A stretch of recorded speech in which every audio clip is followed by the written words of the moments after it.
Everybody, this is my channel drawing, also known as spirit art. So this is a drawing of two individuals that are passed away.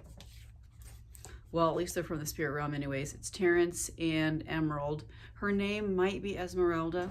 This is Terrence here, and then this is Esmeralda right here. Terrence is the narrator of this drawing. Terrence is telling me about how love is very subtle. So he's telling me about love, and he's telling me about what it feels to be in love, or what it feels like, what love feels like to him from his point of view. And of course, he's in a marriage, or was in a marriage, with Esmeralda here. He's saying, so these are my notes, I'm reading a little bit from my notes. So he's saying that love is subtle and you can feel it, but just barely. So, and I think what he's trying to say is that for people that expect big things, like big feelings, big dramatic events and things, that's not what love is, according to Terrence. He's saying that it's a subtle feeling. It's like being surrounded by fresh air all the time. And so for me, he tried to say, like, it's like being in water all the time. That's because I like being in water, and I know that a lot of people, that's not going to be the case, right? Many people don't like water, have phobias of water, and so on and so forth. So another way would be of explaining this would be like fresh air, somebody being surrounded by fresh air the whole day.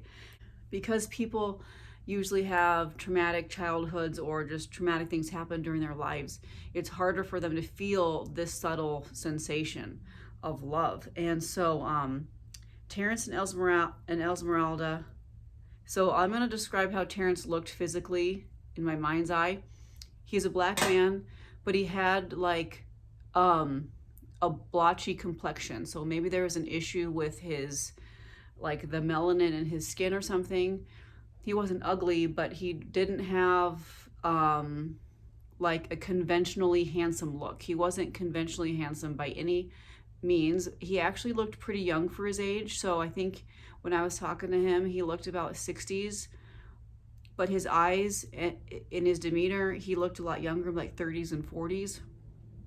And he had really light eyes, and he had a blue collar job, and I think he worked in the transportation industry. Like maybe he drove trains or drove subways or something like this. And his job was hard, and he was away from his wife or girlfriend for long periods of time. And it didn't matter to her. She just loved him so much whenever she saw him when he came back home. This is her, she's kind of like embracing him from kind of like behind, and he kind of has a look in his face, kind of distant. He was a distant man. He wasn't super affectionate, but she was affectionate. And so that's how he discovered that they were even going to have a relationship in the first place. They actually knew each other from when they were children, but they didn't have a relationship or anything when they were kids. What happened was he had to allow her to kind of like embrace him. So she liked him a lot, and then she showed him how much she loved him, and then he just kind of went with it. And he didn't really believe that he deserved anything quite like this. He didn't think he deserved to be loved in this way. He felt like love was something he couldn't achieve, and he didn't instigate this relationship, she did.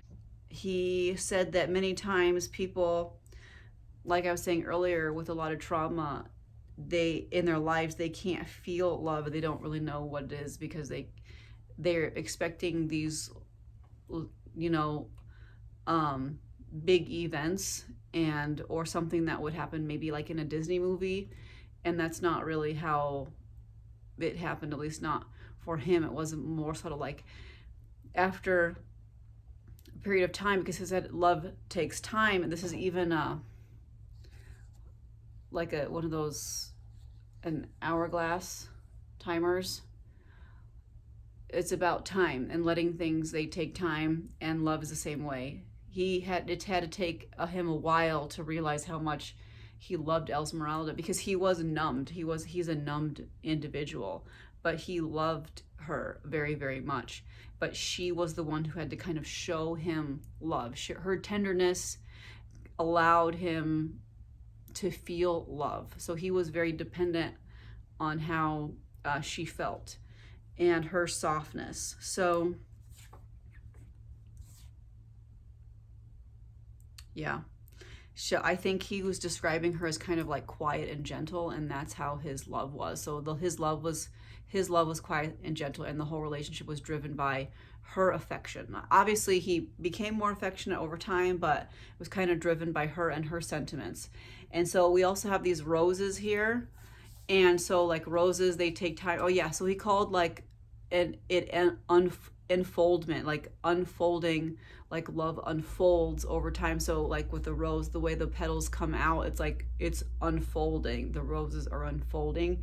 And at least that's how he was describing it. And then once again, we have this iconic like hourglass thing. Okay, so that is Terrence's story.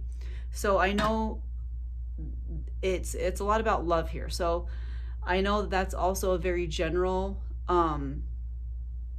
message. Well, also that I'm getting in now is that part of the reason we have issues with love or waiting for love and stuff like this is because we don't allow this kind of soft tenderness in our lives. We don't see each other as like soft, tender people that have like soft, gentle needs. This isn't particularly a concept that's embraced. We're always told to be bold, bombastic, be doers and go-getters and do all these things, and which is good, but love is much more soft, and it's about strength and weakness, and it's about being vulnerable. And these attributes, like I was saying, aren't always embraced by the society that we live in. And so that's something that Terrence would have had to embrace over the period of his life. He would have had to embrace tenderness. He would have had to embrace vulnerability. He would have had to embrace other qualities that would be seen as weak. So, it's something to remember, to that it's okay to be vulnerable with others around us and do things that we would consider weak that aren't weak. Because even though roses can be like these tender, delicate flowers, the petals are very delicate, they're easily ripped off the plant, flowers die over time. Even though it's this plant that dies, it's like the rose is also very iconic, right? It's also it is a symbol of strength, even though flowers can be seen as weak. So it's this dichotomy that we should really think about, like, why are flowers so venerated when they're also so soft and gentle? So anyways, that's my spirit out drawing. If you're interested in a personal reading, I will be giving readings this coming Saturday at Halo's Ascension Center at 1309 West Guadalupe Road. And that will be from 10:30 probably till 3:30 in Mesa. So I'll see you then if you want to go. Have a great weekend, everybody. Bye.